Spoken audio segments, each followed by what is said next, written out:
Oh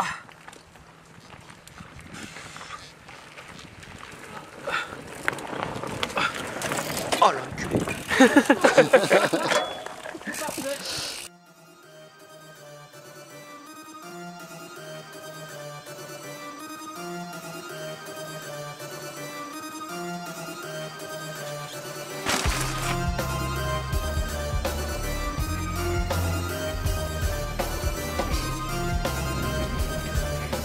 Ah, quelqu'un m'ouvre, hein.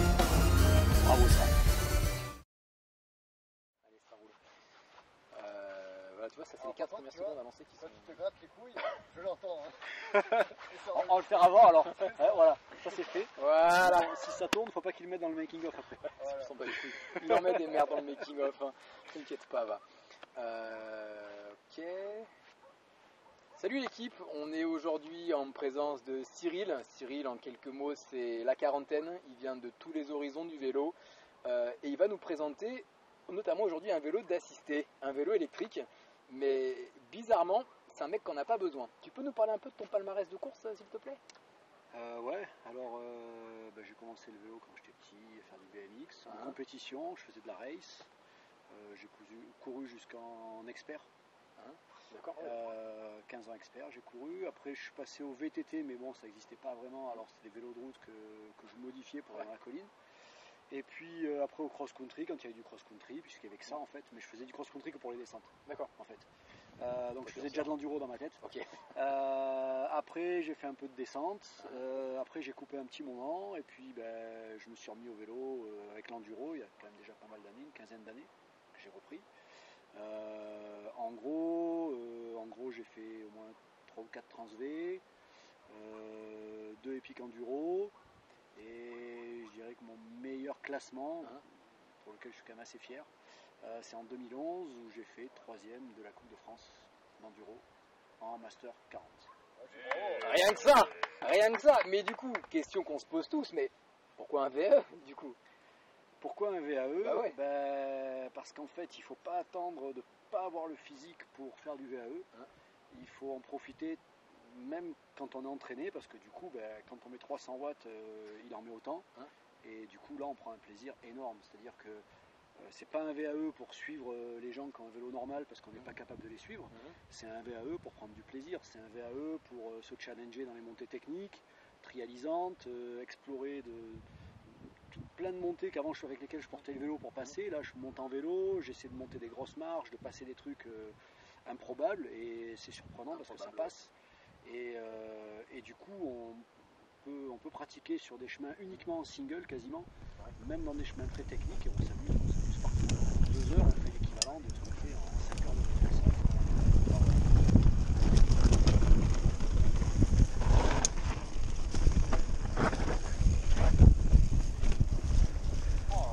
T'as vu un peu les relances, ma gueule?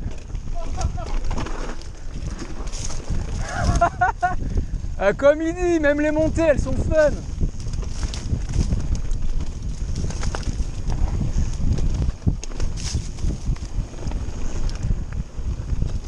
Donc du coup, qu'est-ce que c'est comme vélo? Donc c'est un Specialized Turbo Levo FSR 640. C'est le modèle Comp.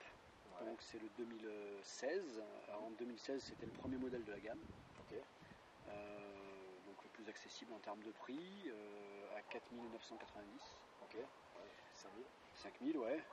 Le modèle au-dessus était à 6005. Donc ça fait quand même un gap de 1500 € qui n'est pas négligeable. Mais bon, celui-là est déjà prêt à rouler tel quel. C'est ce que j'ai bien aimé déjà, c'est qu'on n'est pas obligé de changer quoi que ce soit. On prend, on sort du carton, enfin le Vélo 6 nous sort du carton, nous le livre et puis on roule. Et depuis que je l'ai, depuis le mois d'avril, à part les pièces d'usure que j'ai changées et puis des petites choses de mise au point, mais c'est des composants d'origine. D'accord. Donc sur le vélo, on a deux suspensions à air, une Yari RockShox à l'avant en 140, un Fox Float donc à l'arrière qui donne à la roue arrière 135 de débattement.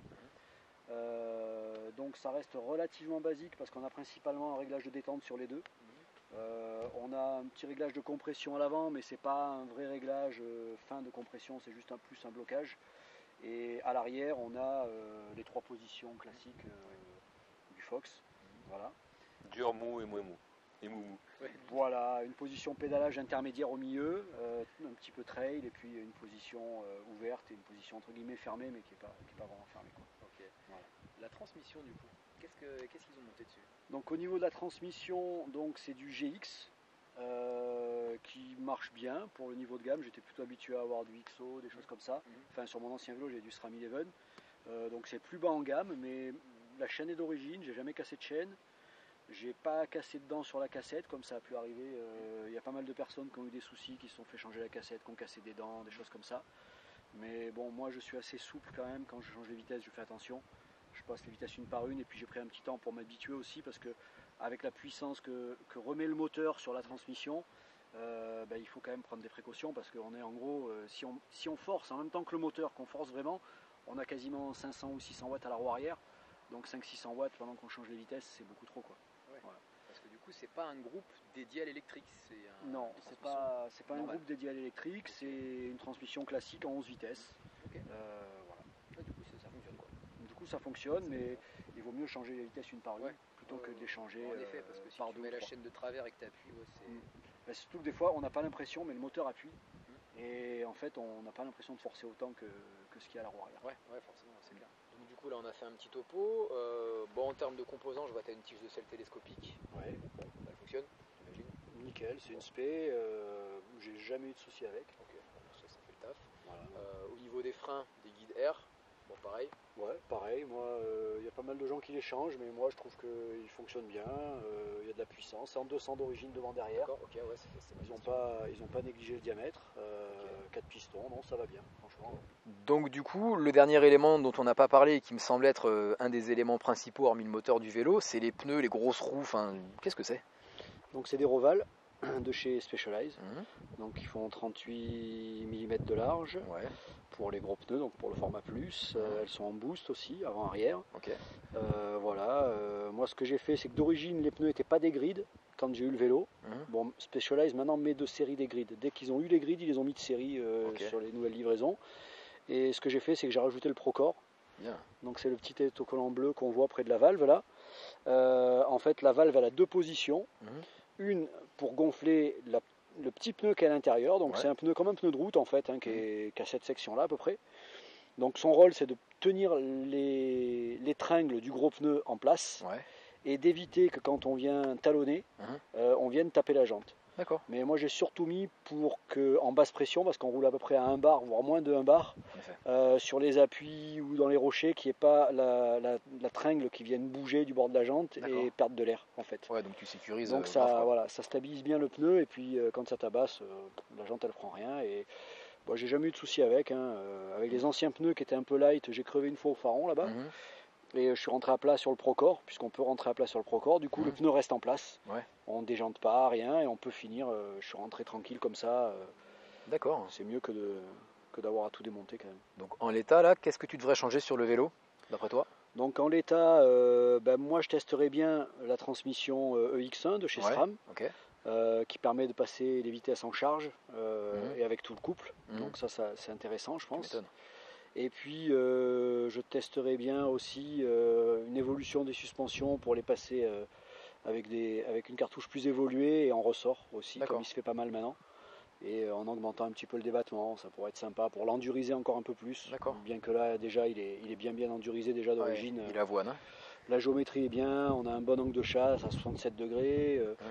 La hauteur de boîtier est juste ce qu'il faut pour pas trop taper les pédales, même si en VAE on pédale plus souvent, donc on a tendance à taper un peu. Mais non, c'est vraiment très bien. Et puis la géométrie, moi, me va très bien. Ok. Allez, dernier focus, parce qu'on ne le voit pas, donc du coup on l'a presque oublié. Le moteur, qu'est-ce que c'est? Donc le moteur, c'est un Bross, donc qui est très très bien intégré. C'est quand même ce qui fait un des plus majeurs de ce vélo, c'est l'intégration de la batterie, l'intégration du moteur. Ils ont pensé vraiment à tout un tas de choses. C'est beau. Et donc avec un setting spécial pour Specialized en fait.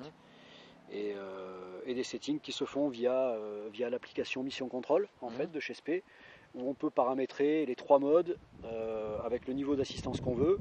On peut paramétrer le courant moteur et l'accélération aussi. D'accord. Donc maintenant qu'on touche au au gros bout de cette vidéo. Ah oui, toujours Ah oui, Laurent, t'inquiète. Il nous reste à remercier la communauté VTT MTB, que ce soit sur tous les médias du type YouTube, YouPorn pour lui, Facebook, t'as mis sur Google+. Merci de nous suivre, continuez à liker, continuez à kiffer nos vidéos parce qu'on va essayer de vous en préparer régulièrement. Celle-ci sort un peu de l'ordinaire, on a un gaillard qui tient la route, un vélo qui du coup est vraiment sympa. Petite anecdote, on a testé tous les trois le vélo hein, juste pour voir. Bah ça fait chier parce que franchement on a beaucoup aimé quoi. Ça monte, voilà, ça monte super fort, ça descend encore plus fort. Franchement perso j'avais des a priori et maintenant ça m'énerve parce que j'en veux un. Donc chérie, si tu m'entends, c'est pour bientôt. Voilà, ça c'est fait. Le spot. Oui, le spot, mon ami Toga. Alors, faut savoir qu'on a roulé du coup au Baou. On a fait cette vidéo essentiellement au Baou. Tu vas peut-être plus nous aider à le situer que moi parce que je suis pas de la région, donc le Baou pour moi c'est voilà. Touriste. Donc le vénère. Baou, c'est au-dessus de Château-Vallon, sur le côté ouest de Toulon. Donc c'est une petite montagne, on va dire, qui est coincée entre le Mont-Côme et la ville de Toulon. Donc il y a de quoi faire en descendant vers le col de Garde ou en redescendant vers les gorges de Lioul. Là on est plutôt sur un côté qui redescend vers le Faron, puisqu'on a le Faron juste derrière nous là.